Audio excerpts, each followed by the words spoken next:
Were you inside or outside? Wait, what happened? No, we were outside. We made a fire, and I think the thing we started with stood next to it for a while, and it exploded. Yeah. Oh, fuck. Hello and welcome back to the RugbyPass Offload with Ryan Wilson and Max Leaf. And later on the show, we'll be joined by ex-Ireland and Lion CJ Stander. Firstly, a lot has happened since we were all in London together last week. Before we get on to all the headlines, how is everyone? How are we doing, boys? Very well. I'm looking forward to just double checking what his name is when he gets on, because I've never heard anyone call him CJ Stander.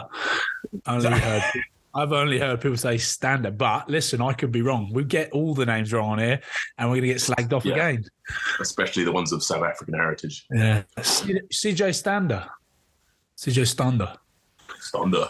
I don't know. Yeah, mate. Hey, boys, it doesn't feel right. It doesn't feel right that I'm cooped up in my house doing this. I want to get back to the studio. How good was last week in the studio? It was fun. It was so fun. God, I had such a bad hangover. Whatever they were putting in those mugs. It went downhill. I went downhill, but... what were they called again? Tom Collins. Oh, delicious. Drink themselves. Mother's milk. Nah, it was good fun, boys. It was bloody good fun. But listen, let's ease ourselves into this. We've got another one next week. But yeah, there was some good feedback. I don't know why we're going over this again, but there was some good feedback. But you know what, Max? There was one comment that made me laugh a lot. Obviously, you got a lot of stick for being the snitch. But yeah, that's fair enough, though. I deserve the stick. I deserve some stick for that. Oh, there was someone, but who's the poor man's Alex Payne? Basement bargain, I believe it was. Basement bargain Payno. Oh, no. I was like, oh, lovely. One comment for me.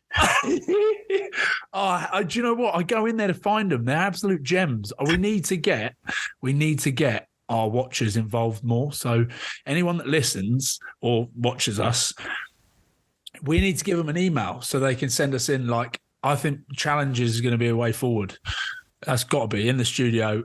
Challenges. We could get some hot wings or something. So we'll do something, and you can send it in. Just direct message RugbyPass or one of us, and send us some ideas for the studio. But mate, that made me laugh so much when I saw that. What was it? So what was the actual comment?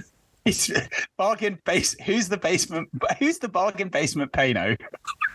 Oh, no. It's the only comment about me out of like 120 comments. Oh, geniuses out there, bastards! But oh well, fucking rugby. Or banter. So everyone having a good time. Win-win. I call that, to be honest. So, but in any case, boys, congratulations in order. A bit of a rarer occurrence this season, but both your clubs with a win. Couple of strong away victories in Europe. Max's team keeps pulling us down. Yeah, Glasgow's going all right now. Yeah. But, Palmer's lovely, lads. Really, really nice. I had a lovely Galavan around the spot. Cathedral's lovely. Opera House also impressive. Got some specialty delicatessen. Oh, mate, the cannolis over there. And also, espresso right there is just a different gravy. Yeah. It's like rocket fuel. We just don't have the same coffee beans or machine. I don't know what's going on over there, but they just like really nailed the alchemy of the finest espressos. Where did you stay, Max? Do you know where you stayed? It was the Hotel Granville Hotel. It was lovely, mate. Food was outstanding. I'm guessing it was similar to the one. I can't even think where we stayed, but you go into the lobby, right? And the lift's on the left. There's a little bar there on the left-hand side. And then the restaurant's on the left as well. And they've got this old like Parma ham machine to cut the Parma ham. Maybe. It looks like some medieval machine. Scratch it, yeah. I do love it there. Did you pick up some produce, did you? I do it all the time. Yeah. I end up coming back with a load of Parma ham, Parmesan cheese, a lot. Yeah, just loads of salami, loads of Parmesan. wine. Yeah, there's some good bits there. Parmigiano Reggiano. That's what the kit man's good for, by the way, Mark. If you don't know what happens when you go away to a place like that, you get the kit man to fill the bags that he sticks in the van or sends back on the plane, and they're always clinking because you fill them with red wine. So that when you come back, he sorts all the boys out. What's happened? Did you see the Wall of Shame? Yeah. Managed to avoid it, thankfully. Some demons up there. They're horrible place. But no, well done. Happy. Did you play, Max? Did you go all right? Yeah, all good. Gone about 25 minutes. Yeah, nothing. Enough to write a few more tries. It was lovely. Yeah, just smaller than brawling. You know how it is. Yeah. Let's crack into the big news to come out this week. Dave Rennie, your old pal Ryan, fired, and Eddie Jones then immediately named the new Australia head coach on a 4-year deal. Right, you said Australia would regret the decision. Why? I didn't say they regret. I said, what were my words? My words were Australia's loss. Australia's loss. I suppose that is they're going to regret, aren't they? I'm just trying to find this. I mean, what about this? Do you know what really pissed me off about it? The way they announced it. The way it just suddenly that went up, and it was a big photo of your old mate Eddie Jones coaching update. Eddie has signed a long-term deal as Wallabies head coach until 2027. And like in big, and then right at the bottom it says in tiny little letters, Jones will replace Rennie. That's it. Lacking so much class. So I thought it was totally classless, right? Boy, it's like, I think it's a disgrace. Something's gone on there, eh? But I just think, there's not much. Honour. There's not much honour. There's not much honour in that, is there? I don't know. That just rubbed me up the wrong way. When I saw it, I was just about to go to bed and I looked at my phone. I saw it and I was like, Jesus, and jumped on their social media stuff. I mean, absolutely nothing about Dave Rennie on there or anything saying thank you to Dave Rennie. It pissed me off. So what used to be one of my favourite teams, Australia, don't like them anymore. Have you texted Rens? Brass. Yeah, I text Rens. Yeah. Sent him a text. So no, not much back from him. Just I think it was pretty soon after. And I don't know, boys. Listen. Why do I think it's Australia's loss? I think it's Australia's loss because he was in a building phase, I think, and it was building towards a World Cup. And I know it's coming around soon, and I know they didn't have the greatest record, but they were dealt some fucking injuries throughout the last year, at least over the last year, 2022 season. How many injuries did they have? They played something like 52 players. The average age of that squad was something like 23. So you could tell that he was trying to build a squad, and he's rolling into a World Cup. You got to try all the different partnerships, etc. So I don't know. You look at that and you go, well, they didn't give him much time to have a crack at it, and it's. Yeah, I'm just disappointed for him. I think it's the way they've done it's pretty bad, and I can picture exactly in my head how it's gone because that stuff came out in December, didn't it? About potentially Eddie Jones going in there as like consultant for Australia. Do you remember reading that stuff? And then there was, him working as a consultant, and it's worked before and stuff like that. But like I said last week when Haskell was on, and he was saying, Eddie Jones will take over Australia and they'll be, and I was going, no chance, because you can't see those two working together. And I reckon something along the lines of he's coming and gone, right, I'll take the job, but I want to be in there now. And they've gone, well, hold on, let's give Dave a bit more time. And I reckon he's just sort of said, listen, you either take me or you don't. And Dave's gone, well, I'm not working with him. I reckon that's how it's gone. But we could role play it. Who's the head of Australia? Who's like in charge of Australia, Max? You don't know. But he's having a nightmare at the moment. Castle. Let's say his name's Barry. You're Barry from Australia, right? You're quite posh. Right, give me I'm ringing you. Eddie Jones. Ring, ring, ring, ring. Hey Barry, here you go, mate. Yeah, g'day. Yeah, what's up, Eddie? Well, the Poms sacked me. Fucking looking for a job, mate, and I'm here. I'm going to come in, take over at Oz. Oh, fair dinkum, fair dinkum. When you thinking? Now, fucking now, mate. Oh, but I really like Dave Rennie at the moment. I can see he's building something for the future. Well, mate, do you fucking want me or not? I mean, you are Eddie Jones. Okay, yeah, I'll second, mate. Don't worry about it. Okay, Yeah. we'll get the paperwork over to you. Do it now. I'm fucking releasing the photos. And that was it. That's how it went. That's how it went. Fantastic. And then you're Barry and you're phoning Dave Rennie and I'm Dave Rennie. Ready? Fucking hey, New Zealand. Oh, fuck, bro. No, I don't really know New Zealand accent. It's Dave Rennie South Auckland. I don't know. I just see. I can see him. I can see him in there, like the puppeteer. You know what I mean? Coming in, just saying, if you want me, I'm here. I've got loads of job offers. Don't waste your time. I don't know. I'm just pissed off about it.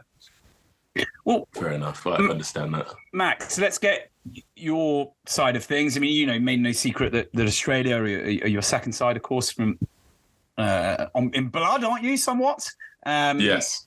And on one side, Dave, as Ryan said, Dave Rennie was building towards something. He came very close. Think of losing to France by a point, arguably deserved to beat Ireland, should have beaten New Zealand in that game when they got penalised and with the whole referee scandal thing and Bernard Foley.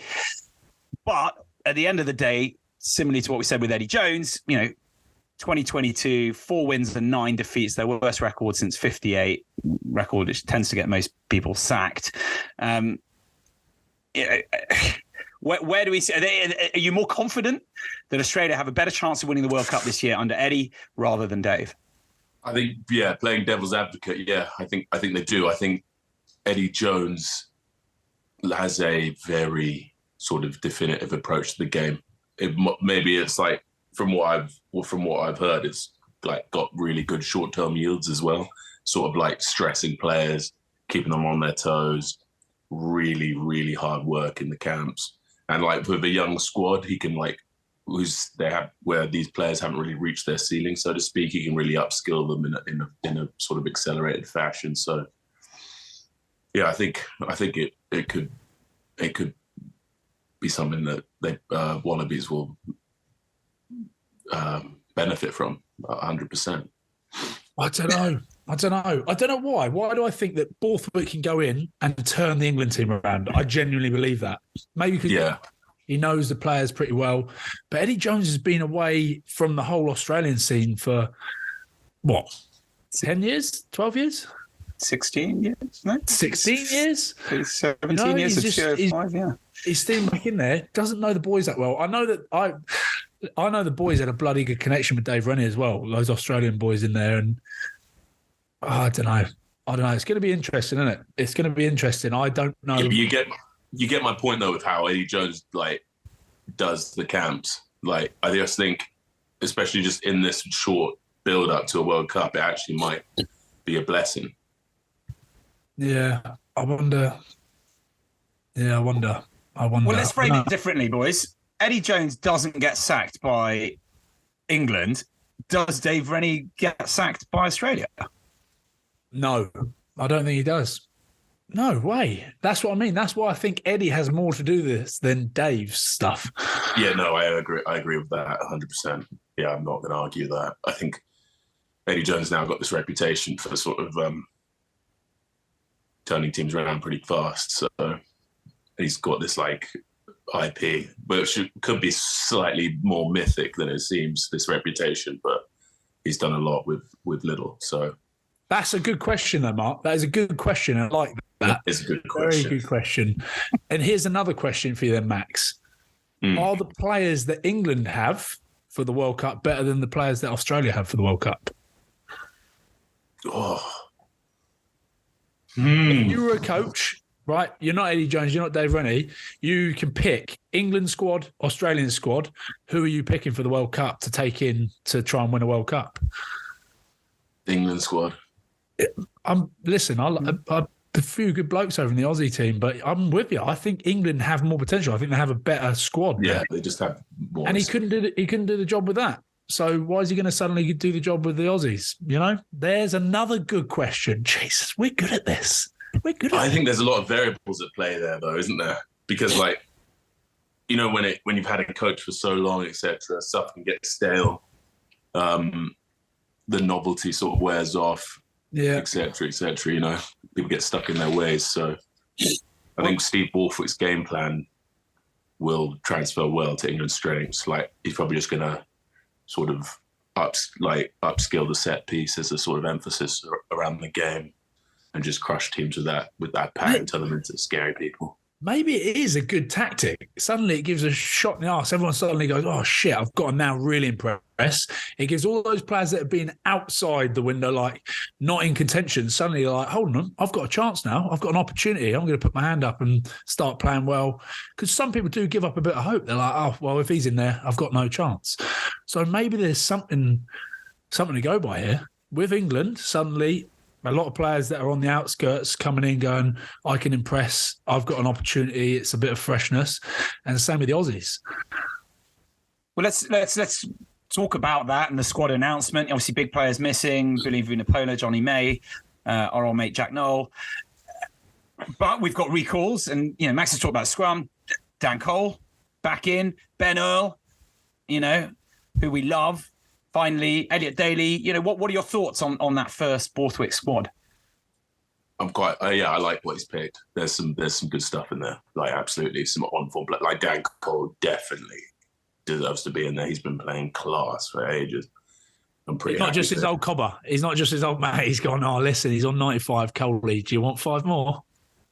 Nah, man, he's been mustard. He's been very, very good. And Ben will get back in class. Like your 50th, mate. Hey? Like your 50th. Do you want one more? Yeah, Greg Townsend. Yeah, hey, mate, do you want another one? No, that's not how it happened, is it? I had to forge that for myself, but you never know. They could be. I'm guessing Dan Coles and Borthers are like that. Mate, he's. Yeah, I know. He probably. Do you know what? He does deserve it. He's been playing well. But yeah, he's the form. There's going to be a bit of Coley and Borthers, eh? Old mates down the pub. Oh, go on, Borthers, give us 5 more, mate. Let me get to 100. Some good young fellas in there, eh? Like that Ollie Hassel-Collins. He's playing bloody well at the moment, isn't he? Yeah, mate. He is a freaky athlete when you get close to him, pal. Like, he's just huge, but like Avatar huge. So it's like not like a waste of tissue. It's just the perfect synergy of speed and explosiveness. That's I suppose is sort of what Hugh Jones is like. He's actually, Hugh Jones is actually like 103, 104 kilos. Yeah, like that. Yeah, exactly. Just big guys, but like not unwieldy like myself. Like like bovine limbs and stupid necks that can't move, stuff like that.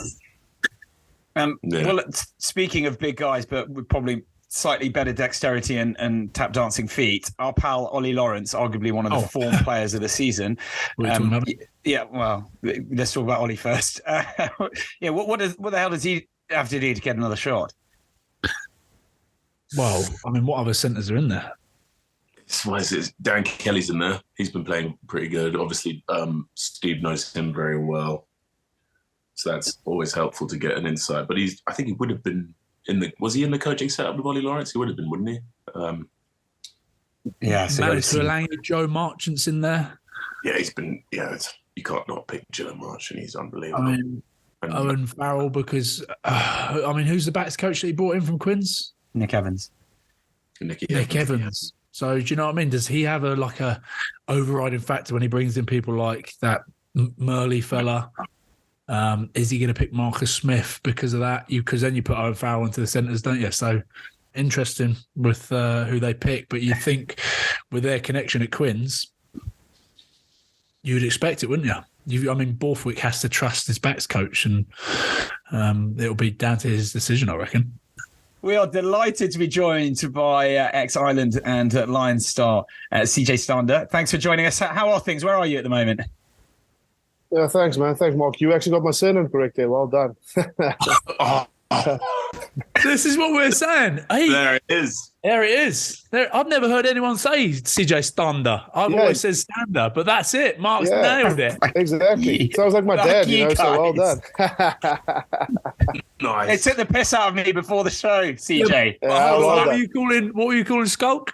Well, don't bring up some former mistakes. We've all made mistakes in this world, right? Okay. Go on. What did you call him? No, I was awful. I was shalking it for an entire show. Oh, mate, we got some abuse. The week after. Oh, yes, the South African boys will kill you. Oh, mate, they were angry. Well done. Well done, Mark. I'm proud of you. I know I can't see any lower than your chest, but you look like you've lost some weight since the playing days, fella. I have, man. I want to stand up, but I've got shorts on, so it's my pajamas almost, So, but I've lost some weight. I've done some. Started running with my wife, half marathons, and I'm trying to push to get to a marathon before the end of this year. But I have lost some weight. If you see me now, you'll laugh at me. You'll laugh at me. Oh, don't. That stresses me out. You know what I look like in the flesh. Can you imagine me when I retire? I'm going to be like that. Yeah, exactly. I was worried, man, because one thing I didn't know about South Africa, or I probably should have, but you walk into any meeting or anything, like in the morning, 6 o'clock, Oaks are like handing out 2 kgs of Bolton just to say hi to you, So I thought, well, I'll pick up some weight, some good weight, and then I just dropped. I've just dropped. I'm the skinniest guy everywhere, and all my mates are these proper big farmers and do their things, and I'm the skinny guy walking around trying to pick up weight. Oh man, nah, looking good, brother. Looking good. Well, I see you've been kept very busy, as you said, on construction. You're on that the luxury project, property project out in Franschhoek. Ryan, obsessed with getting out there. Are you taking bookings yet? Yeah, I've just sat down now. It's look, I know a lot about brick now in the last 2 years, bricks and mortar and paint and stuff like that. But now I'm trying to do the itsy bitsy and the admin side of it. So I'm just sitting down doing emails. So we're taking bookings from the 1st of February, but we're looking forward to it. I'm very excited. I've actually. When you start building and renovating, everyone says, "I don't do it with your wife." But we sat down. I did this with my wife last 4 months, and it's probably the best time we've spent together. She's been unbelievable. I think the stuff inside the house, the girly stuff is unbelievable. So I hides all the imperfections away that I did while in building phase. You give me hope, man. I built the house I'm in for 6 months in COVID, and honestly, it was the best 6 months of my life. Made me think about giving in the rugby and just doing this full time. I loved it. Oh, it's unbelievable, mate. And one thing I've learned in Europe is that you do everything yourself, and you try to push yourself. YouTube videos. There's I wouldn't touch myself on electrician and stuff like that, but just doing odd jobs and doing things. And when I got back here, I was like, oh wow, this is unbelievable to spend some time with your wife. Kids are there, and just laying bricks and enjoying it and seeing something getting out of the ground. How good, how bloody good. I'm jealous. You're making me want to pack it in again. Max there with a big smile. I think he's probably thinking these two crazy. Nah, man, I'm all for some home improvement, brother. I'd love to get amongst it. Mum and dad are architects. Yeah, lovely. Oh, nice. Yeah. Nice. Yeah. I've spent a lot of time with architects now, and they've got a skill. It's something that I wish I had to sit down and draw something from nothing with a pen. Or obviously everyone's doing it on a CAT now, but you get not very practical. They're not practical though, are they? No. That's what they need us, mate. That's what exactly. They need us. CJ, before we get stuck into your incredible career, it'd be great to actually just get your reaction on the news that you received this week. England getting rid of Eddie Jones and then Australia immediately hiring him. What are your thoughts? I was just, when I saw it, wow. I mean, there's so many things that goes through a guy's head, and obviously he's got a good relationship, Eddie Jones with Australia, but yes, man, it's short. We all know how long it takes to get a squad together and to get everything going. And even when a team is not doing well, we've been all involved in teams that are not going well. To then drop a guy and then rebuild it in 6 months. I don't think it's enough time. But look, they probably decided that's probably the best way to go. And Eddie has had some great luck with him. So all I can say is good luck. It's going to be a tough ask, but it's almost now you can almost just build from scratch, and you just see. It's almost like I don't want to say it, but it's almost like a gamble to see what happens at the end. With the World Cup quickly approaching in sort of September, who do you think has the best chance of winning it? Look, World Cup and rugby in general works in cycles, So I think their team's not performing last year. We saw in the 2019 guys in the Six Nations previous year almost didn't get there, and then suddenly they just picked up. And the team we're talking about at Wales, Catlin is probably going to rally the troops there and get everyone flying, you know. But if I go on form, I think what impresses me of my old team and of Ireland is they're actually performing, and they're performing week in and week out, you know, and they kept that momentum. Big ask now going to Six Nations to have that. Wales, I will never write them off. Yes, England again, also short turnaround, you know, and I think Steve has gone with the squad that knows the team and knows the setup, you know, so he hasn't really made a lot of changes. I don't think he could really, because he can't now show his hand and just go with a few new guys to just say, look, we need to stick with what we know.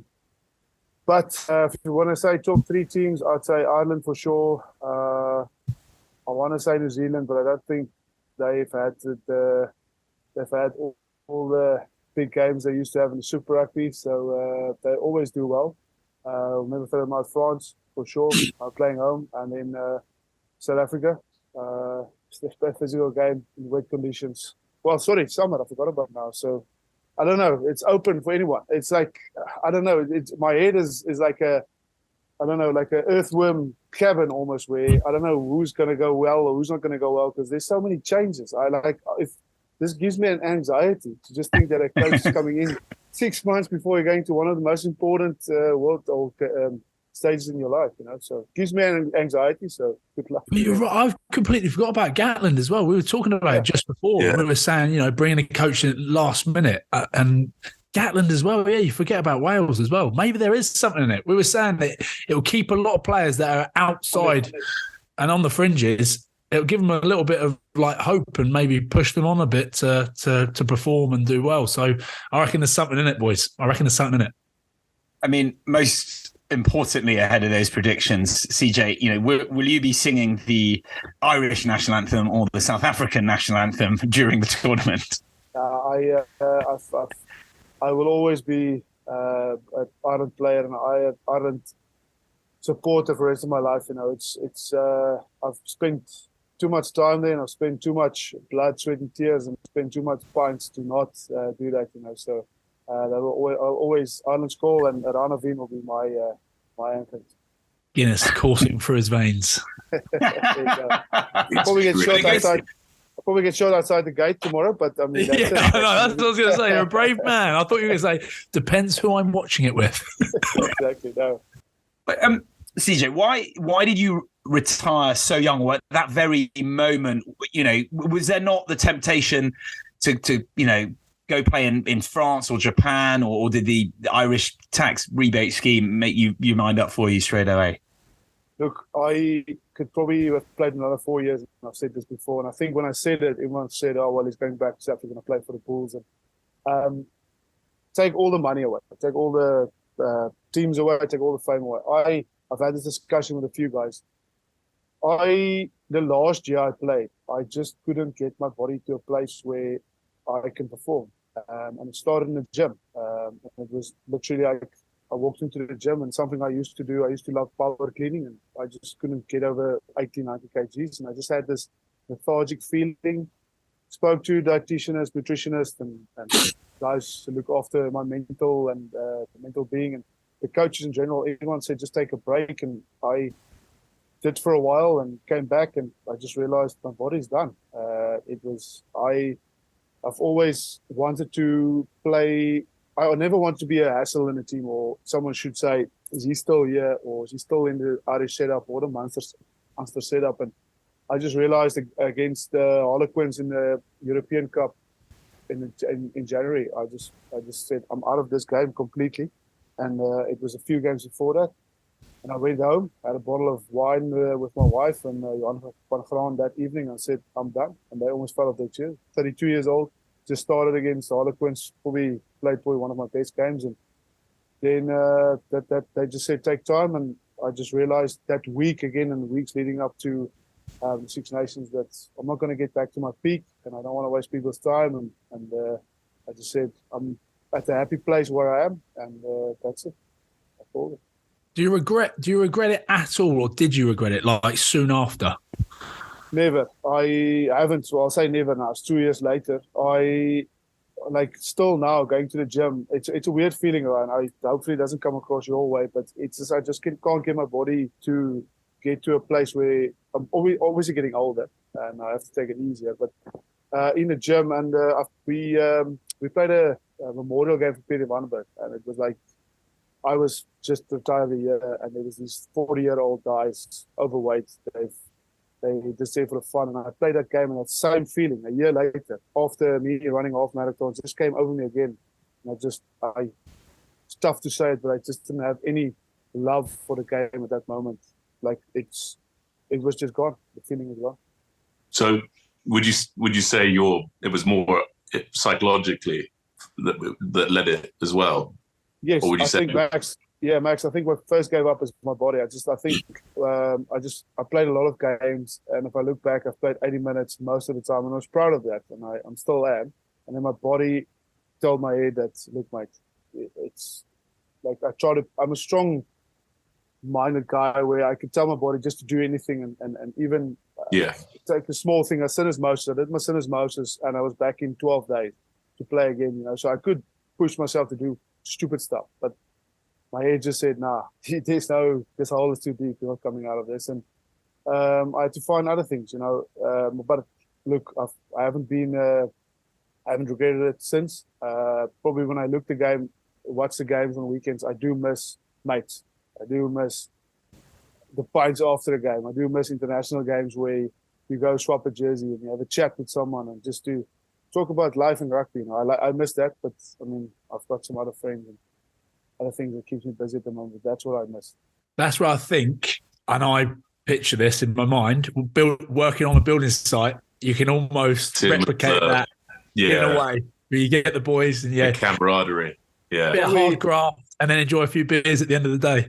It's probably the best place to be as an ex-rugby player, because I reckon if I was in an office job, I would have been fired like 2 years ago. Like when there's no filter and it's like 2 chats deep and like it's just like, whoa, you can't be doing this. Human resources been watching me for like the last 6 months, but I just drink a pint afterwards and it's fine. Yeah. Imagine someone's doing a bit of bricklaying and their bum cracks hanging out and you like stick something down it. Imagine doing that in the office when someone's printing something. Nah. Sheila from HR, and you're like, wait. You're gone, mate. You're gone. You're gone. For sure. See ya.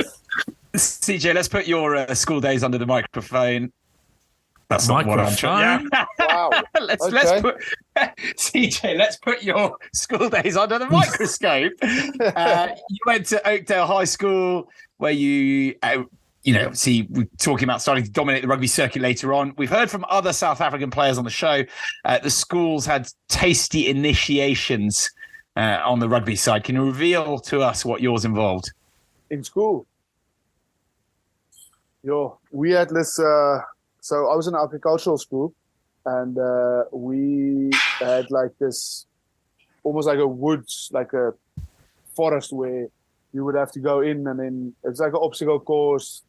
You have to drink like 4 liters of milk before you start it, and if you puke, like everywhere you puke, you get a hiding. So it wasn't like when I got older with a few teams where it was a bit rough. It was just literally just testing your manhood. If you want to puke with your milk, 4 liters milk in your mouth and running 3 kilometers, and it wasn't really that. It was more farming type of thing. See if you're tough running through the cow pit, and I'm talking about the I don't know if I can say it, the shit pit on the farm. So if you can cut that out, you want to. But so run through that, and it was probably the worst part was probably just getting 4 liters of milk and you start puking through your nose. So that's hey, we know the boys know about it. We know all about it on this show, don't we, Max? We had a very good milk drinking competition. And I was said Victor, but my God, it was painful. I felt like my stomach was hemorrhaging at one point. I was like, I'm about to drown on milk. This is how I'm going to go out. It's filling the lungs. We did the so-called unreal. So-called Gloucester Milk Challenge. What was it? 8 pints, was it? I think I saw that. Yes. Oh man! But there was more milk came out of me than went in. I don't know where it was coming from. I was lactating for days afterwards. It was horrible. Lovely. Did you throw up after 4 pints? Oh man, straight away. Like, imagine taking 4 liters of milk and then trying to run straight away. And I was like, that's it. And it was probably the best thing to do because you got a hiding, got a few smacks, like with this palm tree or something. I don't know what it was, and then you can just run on an empty stomach. But the other guys trying to be tough, they were finished. Yeah, but that's what me and Max were like. Max is trying to be tough, hold it in. I just got it all out. I've got like my reflexes are quite bad. So if I just touch my throat, it's like God. What were the roughest ones there? You mentioned there was nothing compared to further down the line in your career. Is there any one that sticks out? I would like to let's just leave it there. I think there wasn't initiations for me. I was luckily a senior, so I gave most of the stuff. So I'd rather just leave it there. I'm sensing you beat somebody. There was dishonour there. I'm just waiting. I don't want to get into a court battle or something. I'm only joking. Well, while we're in sort of the slightly schoolish mode, I know you've spoken out a little bit about this. Interested to get your thoughts, CJ, on the doping problem in schoolboy rugby in South Africa. I read, and I know you're quite passionate about it. Yeah, I think it's the first thing popped up in the 2019 World Cup. There's a few guys in just under the radar. I think it probably. The game is so competitive, and I'm not saying it's the right thing to do. I'm just saying, just giving facts. So the game, school game, and rugby in general is so big in South Africa. Everyone is looking for that edge. That's what happens. And I think that's where there's a gap where you could sit down with your son or you sit down with your daughter or whoever plays the game and it's under pressure, feels he has to perform, is that you just have to realize that it's cheating, obviously. I don't condone it, and it's something that you need to realize at a young age, because putting yourself under pressure at that age already to take something illegal and then try to hide it. I just think about that anxiety and the stress someone has gone through, and to get that stuff in hand, and then try to get your way to a place where you can and hopefully get a contract. That's probably what the young guys are thinking, So I think it is a problem, and I think it's something that probably needs to be addressed, because it's everyone knows about it, but no one does anything about it. That's the thing. And I'm glad to see the rules got a bit stricter to extend it to 4 year, but is 4 years enough? That's the other question. It's where do you draw the line? Where does someone get an unfair advantage towards someone that's really putting in the hard work and using his own talent and own ability to get to a place to get a contract or play rugby to enjoy it? So I think it is a tough one, but I think it's not just South Africa. I think it happens in the world, across the whole world. I think these things are just easy to access, to get access to them, and that makes me afraid I've only got a daughter, and it makes me scared for anything, just in the future for kids in general. Yeah, it's pretty nuts, because you've also got like sort of YouTube and social media sort of fitness influencers, if you want to call it that, being quite upfront about what they're taking, and it's like making it seem like it's okay to take them, even if they're sort of putting a caveat on it saying this is dangerous, etc. These guys that young men certainly look up to for sort of being the man in the gym and male beauty standards and all that other stuff, is sort of making it more acceptable. Yeah, exactly. And that's I've got a problem with that, because look, even if you don't want to be a role model, whatever you do, you're a role model for someone, and you need to make sure that you have a compass, like my English is gone there, but just something that keeps you straight to your northern star. A moral compass. Yeah. Just make sure that's something that puts you to the middle and keeps you accountable. I think life has got too easy, and I think the compass is just all over the place, and people just fall back and say, look, that's what it is. It worries me when it's the mums and dads, though, that are pushing it as well, because you can tell a lot of parents want their kids to make it, and you see it in sport. I mean, I watched a couple of things on football documentaries the other day, and football over in the UK, and you watch some of the way that the mums and dads push their kids for academies and things like that. It's no childhood, is it? It's like, You just like my wee man. I'm like, listen, if you don't want to play rugby, don't play rugby. It's probably best for you that you don't play rugby. Yeah, He plays yeah. football. But you get some parents out there that push them so hard, and that's like their lifeline. He's going to make it in the sport, and that's where the real issues come. And the mums and dads are aiding it. You're like, nah, not for me. Yeah, and listen, rugby's a tough old sport, so. For me, I'm happy that Jackson doesn't play it yet, but he's already saying, Dad, maybe I should play rugby. I'm like, stay away from it, boy. Stay away from it. Smart man, well done. Smart man. It's a great call. I think and that's great. Exactly what you said. It's acceptable, and if people see the sport or anything as an out to get out of their circumstances. And yes, but there's ways to make sure that you get out of it and get that contract or whatever floats your boat. But I think you need to realize that if you push someone so hard when he's a youngster and he gets to a place with really good stuff, he's just going to give up. That's just how it is. Let's CJ, let's move past sort of the school set element, and then you then captain the Springbok under 20s. I think you played for the Bulls.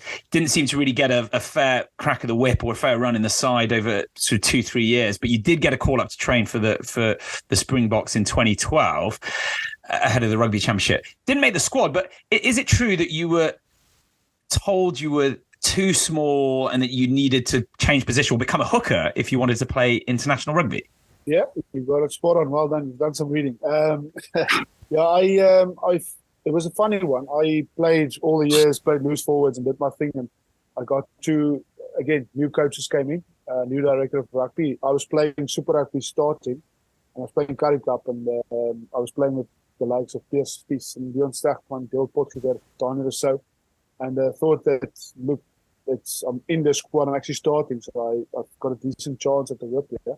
And then just the conversation started with, you want to play hooker? And I'm open for anything. So I actually started throwing in. I threw in a few times for Munster when they were in trouble, and someone got a yellow card. But then I went for scrumming, and I was like, nah, one hit. Nah, whatever they say, nah, there's no way. It is like pain everywhere, and it was only three of us. There's no, I didn't even have locks behind me. So I spoke to a guy like Gary Bota, and I spoke to a good friend of mine at the Bulls back then, Derek Keane. He actually moved from loose forward, open side to hooker, and he was successful. He just said, he said no, just don't do it. And I was like, okay, I'm not going to do it.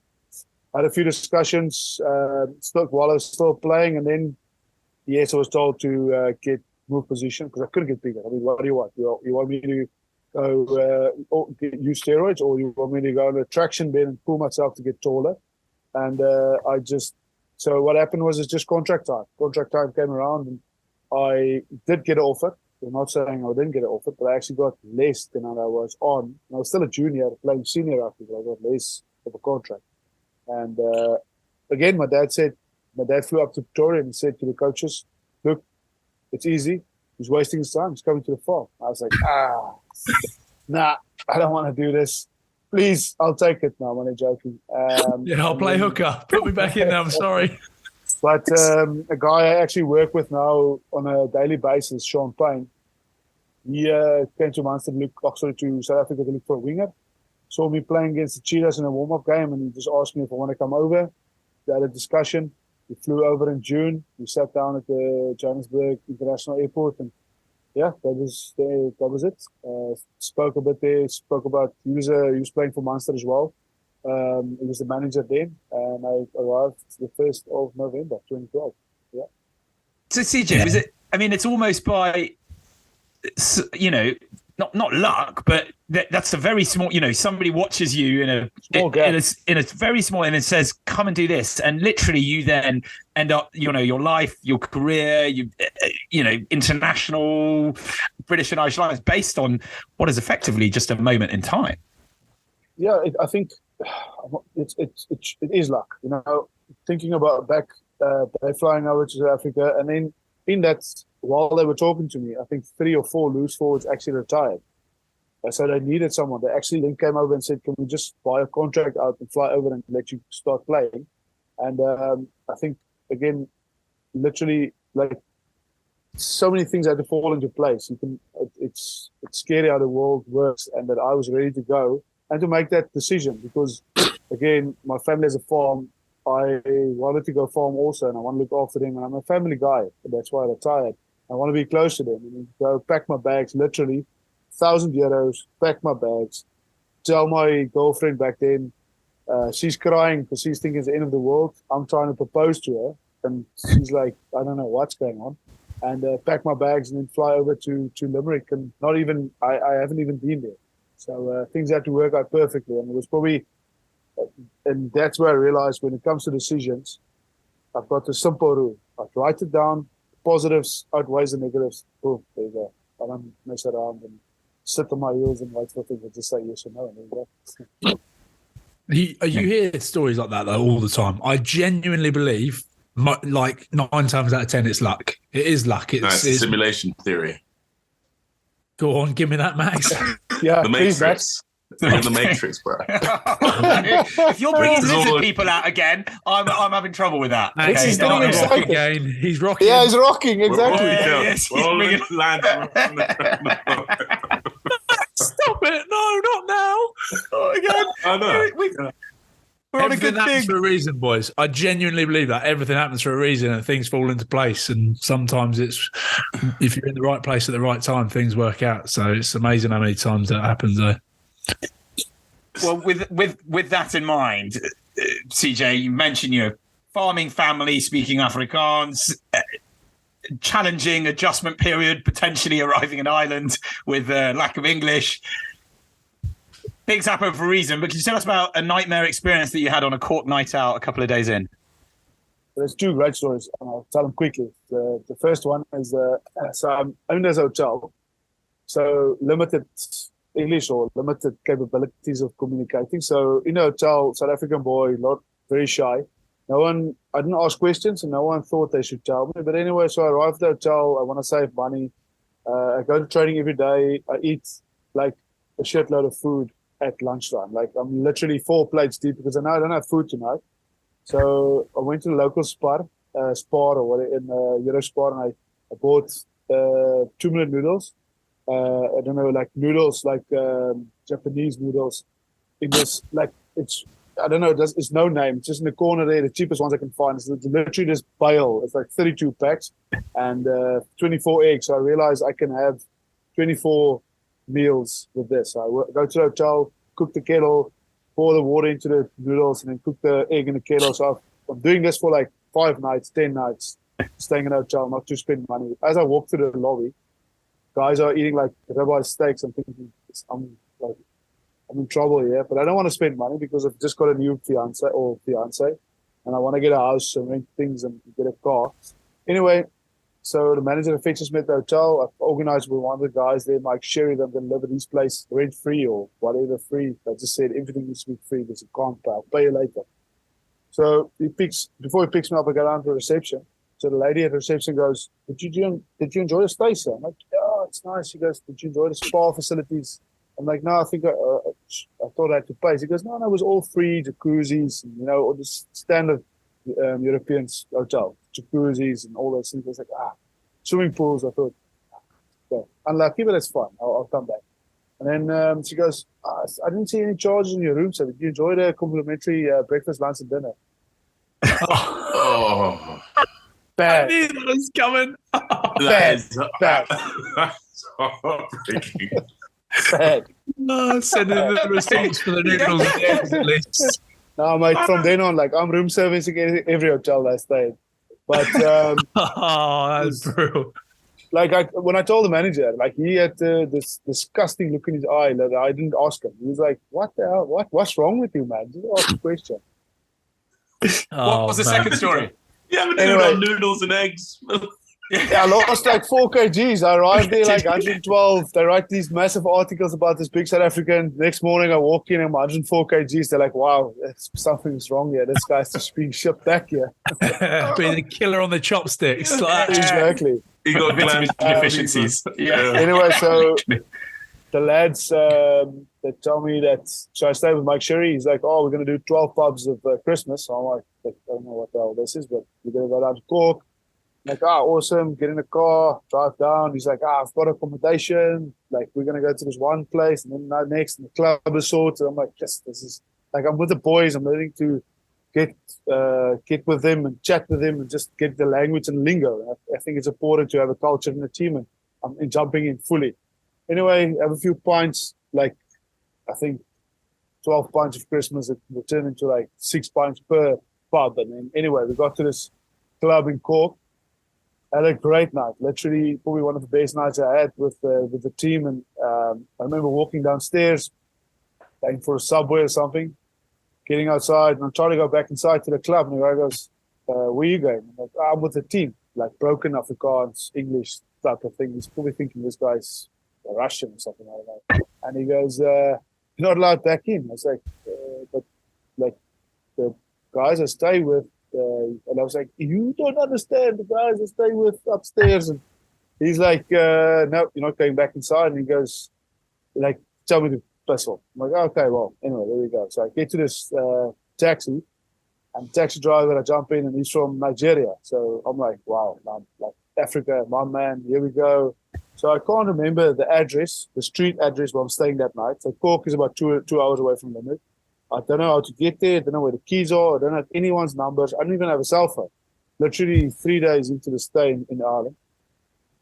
Talking to him, getting to a broken English. So I tell him that I know we live close to the blind dogs. So he's like, blind dogs? Well, I have this massive 45-minute drive around Cork. So he drops me at the blind dogs. So for anyone or for me now, 10 years later, I was talking about the guide dogs of Ireland. So it's he luckily understands me, drops me there, and I had to walk like another 6 kilometers. I thought the blind dog was a pub for a second. Yeah, yeah. Just nipped down a blind dog for a pint. Yeah. So the blind dogs, luckily he understood me, or he was there before, and I just walked off and luckily got to the house. And the next morning, no one knew who I was. I think I was staying in Peter and Manny's place, and the lads were worried. Like, didn't see me at all. They thought this guy's gone. He just arrived there. He's probably back into the plane. But they found me, luckily. And one of the boys. Right, TJ, let's talk through the massive Munster-Leinster rivalry. What did you sort of make of that particular clash when you guys played? You know, what was it like to be involved? I think before I played for Ireland, I just used to hate them. It was literally, didn't know them, didn't know the players, got there, and I just thought, these guys are winning everything, they're getting everything, and they've got these unbelievable players coming through. And every weekend we played against them, it was like, you know, one of those, you have a team in your career that just hate them. That was me before 2016. I just wanted to be involved that week, and because all the internationals came back, and it was a Christmas derby, and I was on the bench and then sometimes playing. But anyway, then I started playing with the guys, and then I used to hate them the whole week. And then we got to camp on a Sunday, I had to be their mates, you know. So then it was a bit awkward, you know. It's just we just kick the shit out of each other, and then Sunday have to be mates. But that rivalry will be there for years, because take the rugby out of it. The rugby community in Limerick and Cork and Munster in general, it is like, it's that week, it's something different. You go to a restaurant, it's in your ear. It's, you have to beat Leinster this weekend. You have to do this. They bring the fire, and then they just put it on top of you to go on Saturday and then go out and play. But in saying that, Leinster, they know what they're doing. They're probably one of the best outfits I've ever played against, and you can see it in the players when they come into the squad in the Irish side. Just the technicality they bring, and just the hunger to be good and to be better than anyone else. And I think that's because they have such a lot of depth and a lot of players coming through all the time. It's ridiculous. They've probably got an open fleet somewhere where they just pull out players all the time. Next week there's a new winger that's unbelievable, or loose forward. Like, I remember talking to George van der Vliet, just saying, can you just tell the guys to stop and calm down? I want to enjoy the last 2 years of my life and not being pushed out by a 19-year-old. Crazy. They're producing them all right. Yeah. Is it weird though that, you know, having, as you said, that once you've gone into the island setup and having that fire and that almost hatreds of Leinster, and then going into that environment where actually that's detrimental to the squad. You have to be mates. How did you used to kind of realign yourself going into international weeks? Yeah, it was weird in the beginning for sure, because I've never been involved in something like that.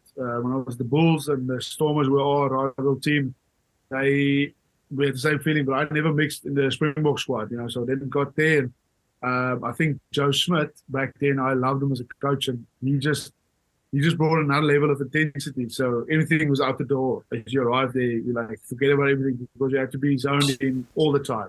And that's something I liked. I liked structure, and I liked someone taking charge, and I like that setup. So I thrived in that setup. So I think that intensity that he brought as a coach and knowing detail, he just made sure that there's nothing you have to not nothing you have to worry about yourself and worry about your thing in the squad, what you can do and bring your best. It is the epitome of rugby when that stuff happens, though. What happens on the pitch, and then for 80 minutes. I always talk about it. It's like an act. For 80 minutes on the pitch, it's almost an act. You go out there and you just want to rip each other's heads off. So when you go into the Ireland camp, you very quickly realise everyone's in exactly the same position, and you get on with each other, and you're like, how are we mates? How are we getting on with each other? Yeah, exactly. Like my wife had the same question, and I just said, you get there, you've got a job to do, and you realise he's got the same worries, stress, achievements. He's just another guy. He wants to play on Saturday, and we're all stressed. We're in the same position. We're all stressed that we're going to get selected. That's the other thing. Who did they make you room with when you first turned up? Can you remember? Did they mix you? They did. I was with Tommy O'Donnell. We were when I arrived, or when I started playing in 2016. He was the seventh. So I was playing 8. Tommy O'Donnell, Donegal O'Callaghan, and then James Cronin, all Munster guys. But they didn't really let us mix with provincial. They didn't really mix provincial players that much. You could ask for someone's room if you want to join, share with them. At the end. Who did I room at the end? I can't remember. I just throw it down to concussion. I can't remember. That's why I tell my wife. It's a joke. It's a joke. You were too big time, but you got your own room, bud. Yeah, at the end, I got a few times where I got a room, but at the end I was sharing with... DJ, your final match for Munster away at Zebra never happened due to burns you experienced after a freak accident, an incident that also hospitalised Damien Diolende and RG Snyman, I think. There are a lot of whispers of what happened. Can you tell us definitively what unfolded that evening? Yeah, it was we had a few, we were gathering a few things that was going on, a few guys leaving and a few guys going other directions, me finishing up, and we went to a farm, had a great time there, and then went back to John Klein's. He just bought a new place, and we sat down and we had some good fun. It was he was breaking down a few walls, so we were demolishing the place a little bit in a good way, and it's mate. If it was. No one actually put something on the fire. It was something that was close to the fire. And I tell you, I don't think it's something that I want to experience again. I think that's what our parents experienced, or grandparents experienced in war. I promise you, if you think flames are red inside, it's not. There's a few of us who was on flames, and it's black. You couldn't see anything, and next minute you quickly see who wants to survive and who wants to take charge, and what's in the situation was bad. When we got out of there, I'm just glad no one died. Really, were you inside or outside? Wait, what happened? No, we were outside. We made a fire, and I think the thing we started with stood next to it for a while, and it exploded. Yeah. Oh, fuck. Wow. So it was fairness to RG, man. Like, he got himself to hospital. So he's what a giant of a man. He doesn't have I don't think he has pain in his body, and he looks after himself. He's scary. He's scary. Yeah. And I'm just glad everyone is safe. It was a tough one, and it was just before I was finishing up, and it was just before we were saying goodbye to everyone. We had a great day to that moment. It's scary how quick things can happen like that. And so that's it. You never got a proper send off after that. No, that was it, and it was and it was in COVID really. So I remember I sold my house, moved to Chris Kluter's place, and we couldn't even like mix. We were trying to do a few goodbyes here and there, but we couldn't be more than 4 people in a house, you know. So the stuff, there was never a proper send off. Like few pints, proper pints. Here we go. Let's have a blowout. Never. No. That's tough. Sorry, go on, Mark. Yeah, are you going to have one? Like, if they're you know, will you? You know, you're such a servant to club and country. Is there something in the pipeline? I'm surely going to make sure that I'm available if there is something. But I went back to Ireland last year, end of last year, to South Africa playing against Ireland, and went down to Cork to get a send off by the supporters and all the fancy things. But I would like to just go say goodbye to my mates. But look, it's funny. You'll realize quickly in your career that squad moves on. People move on, and if I reckon if there is a send off now, I probably not know half the people. That's the scary part. CJ, what's the one thing you really miss about Irish culture, or living in Limerick? Guinness. Guinness, Guinness. But Max, people. I'm a people's guy, and I used to make sure I spend good time in Limerick City to go to for breakfast and walk around. And people have I'm open for conversations, but I just miss the culture, and I think that's very close to the South African culture, where everyone is invited, and everyone makes sure that everyone is feeling part of the community. And I do miss my street where I used to live. Me and my wife and my daughter, we had an older street, and we used to have dinner on a Friday night. And there was this old couple down the road. She used to make cakes for every occasion we had. You know, I miss that. I miss where my grannies, almost, I'd say, they came around and made sure, like, I got these tarts, like an egg and bacon tart that my wife can't make, and I miss that. You know, I miss the people. I miss the rugby. I miss Thomond Park, and then going down to Cork and having 12 pints of Christmas. Is Peter O'Mahony as serious as he always looks? It doesn't matter where you catch him. Always serious. Even if he tells a joke, he's so serious, isn't he? Yeah, he is. I genuinely think he's the most serious man on earth. I reckon you always run into a few of those guys in pro sport, but I think it's just part of their DNA, and it's class though. I always find them so, like, I always admire it when I see it though. Because when they're not faking it, like, like guys like Owen Farrell and him, you're just like, oh yeah, these guys are metal. 100%. You're like, yeah. It's business all the time. There's no playing around. I'll be exhausted because of, like, I can't be serious for more than 5 minutes, and then I'm like, oh, I'm exhausted. But he's literally, and you're right, Owen Farrell with the Lions. You walk into a guy's presence and like, this guy's here for business.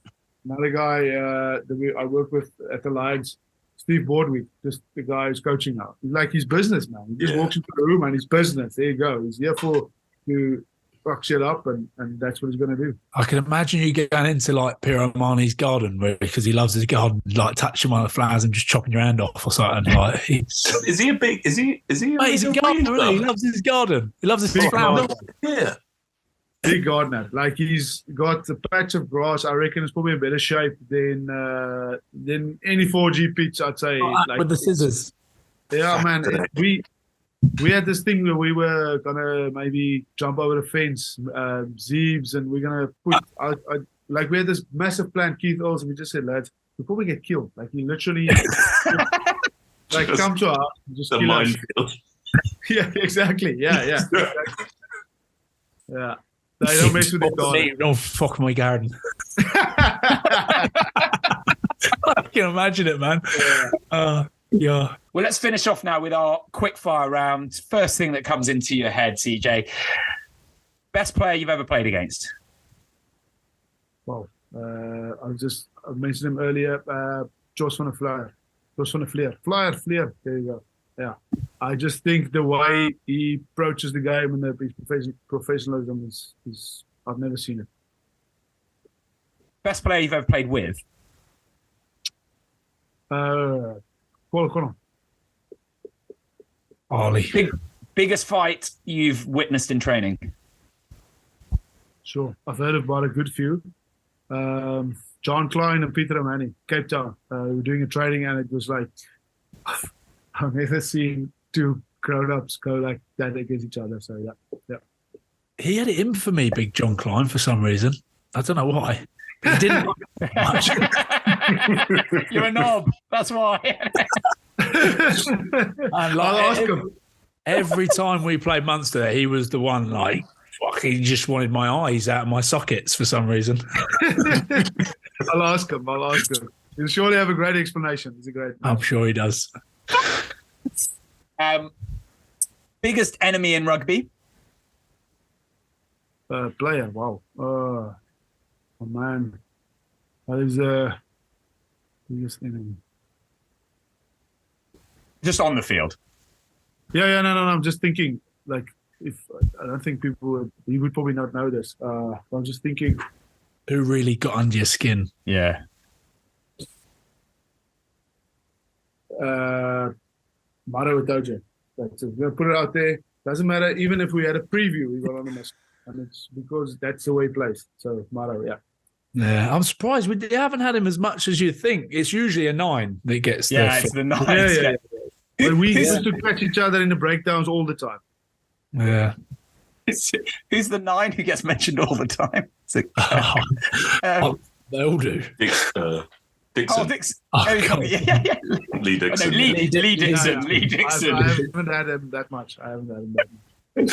And finally, 3 players with you in a cab for the biggest night of your lives. John Klein, for sure. Biggest night of our lives, John Klein. Just go through the list quickly. I want to Sean O'Brien because I know he's gonna pull a stud somewhere, and then James Askell. That's pretty loose. Yeah, that's pretty loose. Big cab. I brought Klein for the stability. You know, that guy's solid. He's solid. CJ, sorry, someone just chewed my. Something you said earlier. I wasn't sure if you were alluding to it or not, but you were talking about like the moral compass of young players.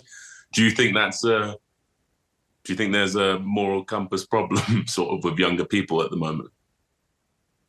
More than normal. In general. Yeah. Yeah, I think so. I think it's. I won't say it's a problem. I just think again, it's not acceptable not to have a moral compass. You know, I don't know if it's just something that I grew up with, and someone spoke to me about it when I was a young guy, and actually I started thinking about it. I just think it's something that's probably. I don't think it's not taught or teach anymore. I just think it's something that's been lost over a few lack of spirituality. Yeah. Oh yeah. Interesting. Well, food for thought. Actually, so finally, and again, this is not along those lines, but I'm always interested on you one. Can I get your address or number you're about to ask? Shut up, Wilson. We're trying to do a professionalism, please. Can CJ, I get a pair of your dirty pants? Soiled pants. What are you doing? Sorry, CJ. Do you see what I have to work with? But this is unbelievable. Tough, man. That's tough. But it's welcome to rugby, bud. Yeah. CJ, final one. A player you don't know, but you feel you could have been a player you don't know, but you feel past or present, you could have been friends with if you had. Sure. I think a guy like Joos van der Westhuizen. Yeah, bloody good choice. Some boy. Take his journey out of it. I watched a thing about the best 30 Springboks on a South African show we have here, and you could just see the way he approached things. I think all things would have aligned. Yeah. Nice. Fabulous. Well, sadly, that is all the time we've got left for this week. A huge thank you, as always, to Ryan and Max. And thank you to CJ for regaling us with stories from his career. And best of luck with everything's going on. And your daughter going to school. Congratulations on that. And we will see and hear from you all next week.